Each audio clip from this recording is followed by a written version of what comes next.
আজকে সাংবাদিকদের সাথে মতবিনিময় সভা সত্যি একটি প্রশংসনীয় উদ্যোগ। সাংবাদিকদের কাজটাই হচ্ছে সংবাদ সংগ্রহ করা, এবং এই সংবাদ যেটি আমরা বলবো সেটি হচ্ছে সমস্যার সম্ভাবনা, দুর্নীতি, অপরাধ সব নিয়ে কাজ করায় সাংবাদিকদের লেখনের মাধ্যমে এই বিষয়গুলো চলে আসে। এর মধ্য দিয়ে পাঠক জানতে পারে যে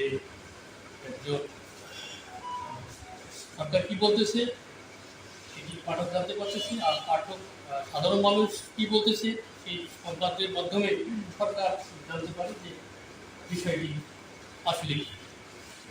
তো আমি যেটা বলবো, যেহেতু আমরা সংবাদের নিয়ে কাজ করি, সমস্যাটার কথাই আমি বলি, প্রশাসনিক কর্মকর্তারা এখানে আছেন, আর সেই সমস্যাটা বলতে মাদকের সমস্যাটা মাদকের মধ্যে সবচেয়ে বেশি সমস্যা বলে আমরা মনে করি। এই মাদকের যে বিষয়টা সেটি একটি জোনে এই মাদক সিন্ডিকেটটা গড়ে উঠে এই ব্যাপারটা সংগঠিত হয়। সেই জোনটা আমি সীমিত এভাবে করতে পারি, যেটি আমরা বিভিন্ন মাধ্যমে জানতে পারি আর কি, বিভিন্ন সোর্সের মাধ্যমে। সেটি হচ্ছে যে ৬ নম্বর ইউনিয়ন এবং ৭ নম্বর ইউনিয়নের যে জোনটা, জন্ডিপুর যে জোনটা আছে, সেই জোনটা দিয়ে কিন্তু দেখা যায় যে যারা গ্রেফতার হচ্ছে বা মাদক ধরা পড়ছে, অপরাধী গ্রেফতার হচ্ছে, এই কর্মকাণ্ডগুলো কিন্তু এই বেলটা দিয়ে সংগঠিত হচ্ছে বেশি।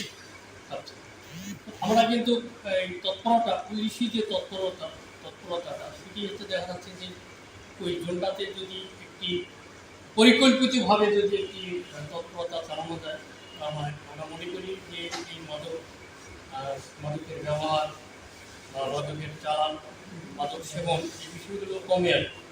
তারপরও যারা ব্যবসা করে মাদক সিন্ডিকেটের যারা, তারা কিন্তু আবার রুট চেঞ্জ করে কখনো কখনো কখনো তারা সড়ক পথে, কখনো তারা বাইক যোগে বিভিন্ন জায়গায় পৌঁছে যায়, দ্রুত তারা মোবাইল ফোনের মাধ্যমে, এখন তো ইন্টারনেটের দ্রুত তারা চেঞ্জ করে আর কি, চেঞ্জ করে তারা গতি বদলে ফেলে। যখন দেখা যাচ্ছে যে এই স্পটটাতে অভিযান হচ্ছে, তখন তারা দ্রুত এটা চেঞ্জ করে দেয়। সার্বিক বিষয়গুলো যাতে সঠিকভাবে ব্যবহার হয়, এই প্রত্যাশা রেখেই আমি আমার